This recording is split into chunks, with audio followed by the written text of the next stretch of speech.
Saudara, ribuan warga menghadiri momen peringatan Maulid Nabi Muhammad SAW yang digelar pemerintah Kota Banda Aceh pada Kamis pagi. Selain mendengar tausiah, warga juga menikmati 267 paket hidangan yang disediakan pemerintah setempat.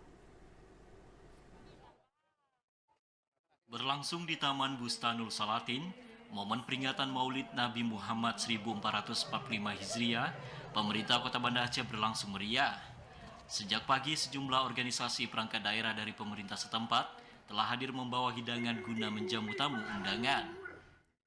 Selain zikir, peringatan diisi dengan pembacaan puisi, ceramah maulid serta pemberian santunan kepada 250 anak yatim.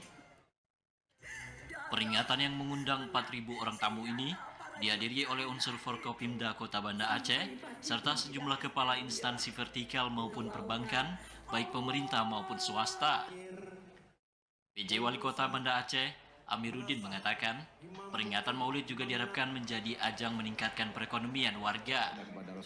Peringatan yang digelar disambut positif oleh warga Kota Banda Aceh yang berasal dari latar belakang berbeda.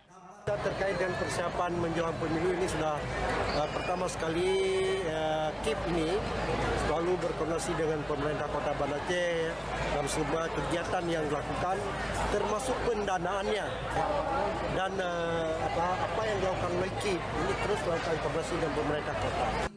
Salah seorang warga, Umi Kalsum, mengatakan kegiatan Maulid Nabi ini sebagai ajang silaturahmi yang dapat membukakan pintu rezeki. Alhamdulillah, orang dari mana-mana bisa makan di sini. Partisipasinya sangat mendukung lah, karena silaturahmi itu salah satu pembuka pintu rezeki.